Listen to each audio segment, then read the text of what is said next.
24 घंटे से भी कम वक्त बाकी है जब हरियाणा के 2 करोड़ मतदाताओं को एक नई सरकार हरियाणा में देखने को मिलने वाली।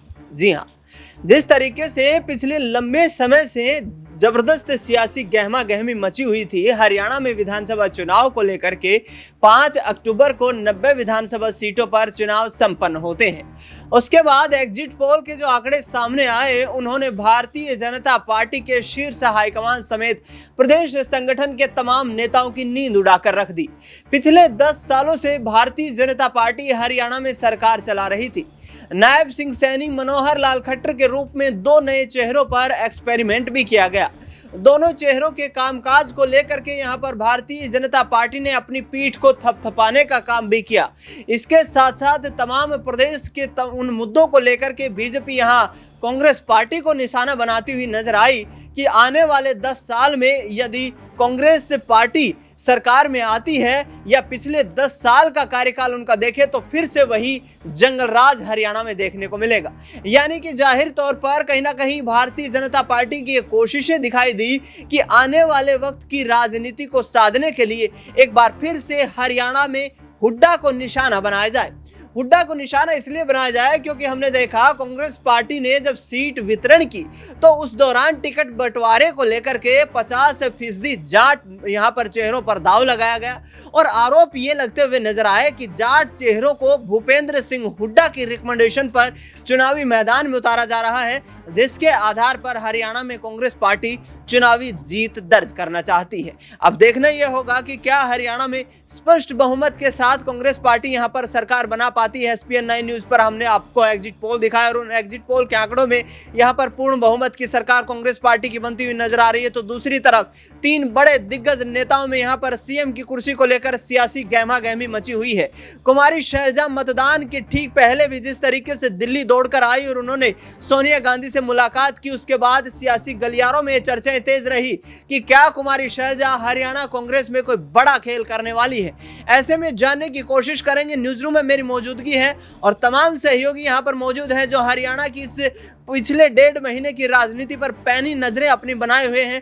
माही मेरे साथ मौजूद है, इनसे जानने का प्रयास करेंगे। माही, 1.5 महीने की ये लंबी एक जो जंग है उसको कहीं ना कहीं अब राजनीतिक दल जीतने की आखिरी दहलीज पर यहां पर पहुंच चुके हैं। हरियाणा में कांग्रेस पार्टी की सरकार एग्जिट पोल के आधार पर बनती हुई नजर आ रही है। CM की कुर्सी को लेकर जंग छिड़ी हुई है। क्या भूपेंद्र हुड्डा, दीपेंद्र हुड्डा पर यहां कांग्रेस पार्टी फिर से विश्वास जताएगी या फिर रणदीप सिंह सुरजेवाला और कुमारी शैलजा कोई बड़ा कमाल कर पाएंगे? जी बिल्कुल दिनेश, देखिए कुमारी शैलजा का कहीं ना कहीं दबदबा हरियाणा में देखने को मिला। जब राहुल गांधी उनसे मिलने के लिए आते हैं तो भूपेंद्र हुड्डा और कुमारी शैलजा दोनों को सेम अहमियत देते हुए नजर आते हैं। तो कहीं ना कहीं ये माना जा रहा था कि शैलजा का जो कद है वो पार्टी में घटा नहीं बल्कि बढ़ रहा है धीरे धीरे राहुल गांधी के मिलने के बाद। और अभी जैसा शैलजा ने भी तुरंत बयान दिया थोड़ी देर पहले, उन्होंने कहा कि पार्टी का हाईकमान जिस तरीके से फैसला लेगा उस फैसले को मानने के लिए बिल्कुल तैयार है। अगर उनको CM पद दिया जाएगा तो उसकी जिम्मेदारी पूरी तरीके से निभाएंगी, अगर नहीं दिया जाता है तो भी उनके फैसले को मानने से इनकार नहीं करेंगी। वहीं भारतीय जनता पार्टी के द्वारा जब खट्टर ने उनको ऑफर दिया था किस तरीके से उन्होंने साफ तौर पर इनकार कर दिया था और ये भी कहा था कि शीर्ष कमान जिस तरीके से उनके जो पिताजी थे वो जिस तरीके से कांग्रेस के तिरंगे में लिपट कर गए थे वो भी अब कांग्रेस पार्टी में ही रहेंगी और कांग्रेस के तिरंगे में ही लिपट कर पार्टी छोड़कर जाएंगी। तो इस तरीके की बात कहीं ना कहीं शैलजा कुमारी करते हुए नजर आई। तो मुझे लगता है कि ये सब डिवोशन का देख के कहीं ना कहीं कांग्रेस पार्टी भी अब उनके लिए सोच विचार करते हुए नजर आएगी। हो सकता है कि उनको कोई बड़ा पद डिप्टी CM या CM का पद सौंपते हुए राहुल गांधी नजर आ सकते हैं। उम्मीद है यहाँ पर कुमारी शैलजा के लिए बरकरार है, लेकिन एक बड़ा फैक्टर ये भी है कि दीपेंद्र सिंह हुड्डा एक प्रेस कॉन्फ्रेंस बुलाते हैं। उस प्रेस कॉन्फ्रेंस में ये ऐलान करते हुए नजर आते हैं कि हम ड्राइंग रूम की पॉलिटिक्स को अहमियत नहीं देते, लोगों के साथ मिलकर उनके मुद्दों को उठाने की अहमियत को यहां पर कांग्रेस पार्टी में तवज्जो दी जाती है। और पिछले 10 सालों से हरियाणा प्रदेश के लोगों की आवाज को चाहे हरियाणा विधानसभा में हो या फिर संसद भवन में हमने बखूबी उठाने का काम किया है। यानी कि निशाना ड्राइंग रूम का नाम लेकर सीधा रणदीप सिंह सुरजेवाला और कुमारी शैलजा पर था, क्योंकि दोनों ये बड़े दिग्गज राजनेता अक्सर जमीन पर उतरने में हुड्डा परिवार जितना यहाँ पर एफर्ट नहीं लगा पाए। मनीष से जानने की कोशिश करेंगे।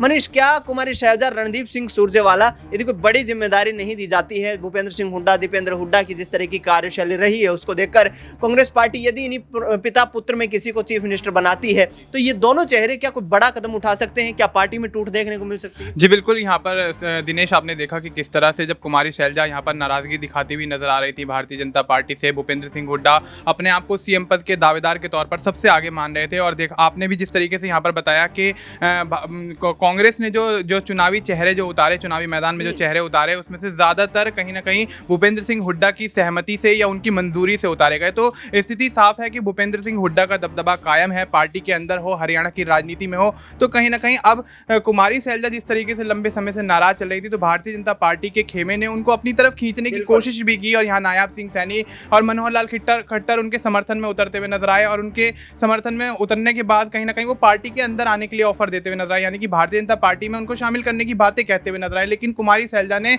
स्थिति को साफ करते हुए ये कह दिया कि वो कांग्रेस की थी और कांग्रेस की ही रहेंगी। तो यहाँ पर कहीं ना कहीं लड़ाई तो बेहद दिलचस्प है यहाँ पर सीएम चेहरे को लेकर, भूपेंद्र सिंह हुड्डा, रणदीप सिंह सुरजेवाला और कुमारी शैलजा के बीच में। लेकिन कहीं ना कहीं देखा जाए तो यहाँ पर दावेदारी ठोकते हुए जिस तरीके से भूपेंद्र सिंह हुड्डा दिख रहे हैं, तो कहीं ना कहीं ज्यादा उनका जो पलड़ा है वो भारी होता हुआ नजर आ रहा है। कुमारी शैलजा और यहाँ पर रणदीप सिंह सुरजेवाला को अगर यहाँ पर पार्टी तवज्जो नहीं देती है, यूं कहें कि सीएम या डिप्टी सीएम नहीं बनाती है, तो बेशक वो कांग्रेस जिस तरीके से यहाँ पर कमजोर होती हुई नजर आ रही है, तो भारतीय जनता पार्टी कहीं ना कहीं उसका फायदा उठाती हुई नजर आएगी। और हो सकता है कि कुमारी शैलजा और रणदीप सिंह सुरजेवाला को कोई बड़ा ऑफर भारतीय जनता पार्टी की तरफ से मिलता हुआ नजर आए।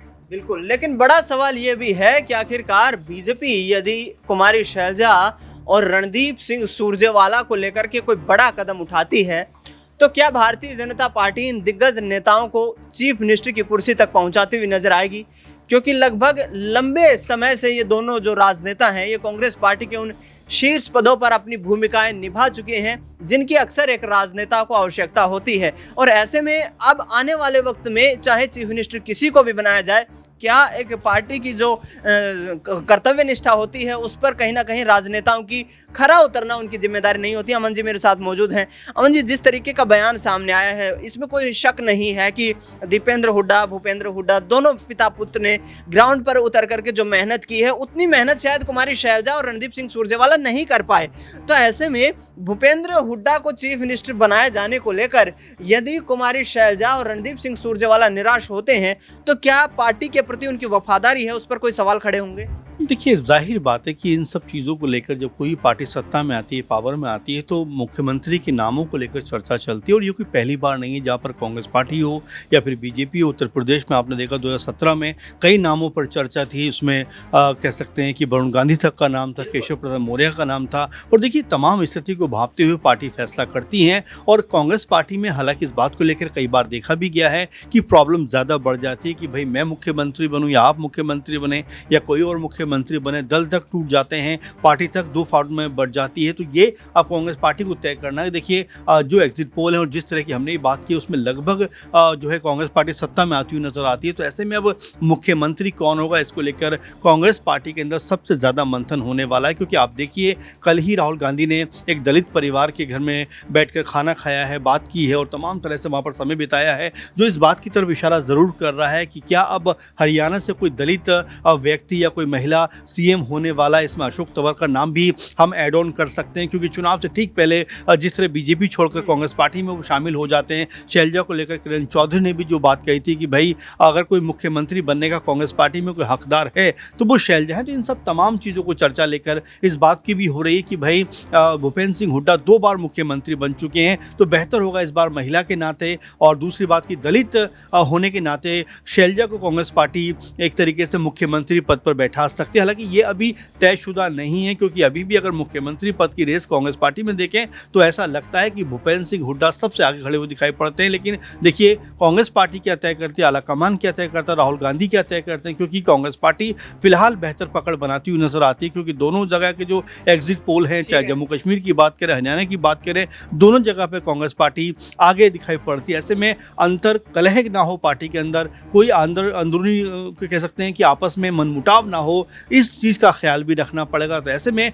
मुख्यमंत्री का चुनाव करना कांग्रेस पार्टी के लिए हरियाणा में थोड़ा सा मुश्किल भरा हो सकता है। हरियाणा में मुख्यमंत्री का चुनाव करना कांग्रेस पार्टी के लिए चुनौतियों भरा हो सकता है, क्योंकि कई नेता ये कह रहे हैं कि पार्टी के प्रति अपनी जिम्मेदारी, वफादारी और सरकार को बनाने को लेकर के क्या भूपेंद्र सिंह हुड्डा को इतना त्याग नहीं कर देना चाहिए कि उन्हें खुद ही किसी ऐसे लीडर का नाम यहाँ पर चीफ मिनिस्टर के लिए प्रोजेक्ट करना चाहिए, जिसको लेकर के कि पार्टी में पूरी तरीके से जो मची हुई अंतर्कलह है वो शांत की जा सके। अब देखना ये होगा कि हाईकमान किस तरीके के फैसले लेता हुआ नजर आता है। फिलहाल मतगणना तक ये स्पष्ट नहीं हो पाया है कि हरियाणा में किसकी सरकार बन रही है। 24 घंटे से भी कम का वक्त बाकी है, उसके बाद स्थिति बिल्कुल स्पष्ट हो पाएगी और हरियाणा को आगामी 5 वर्षों में कौन चलाएगा ये जल्द ही इसका ऐलान होने वाला है। फिलहाल न्यूज रूम से इस खास कार्यक्रम में इतना ही। देश दुनिया की तमाम बड़ी खबरों के लिए आप देखते रहिए SPN 9 न्यूज।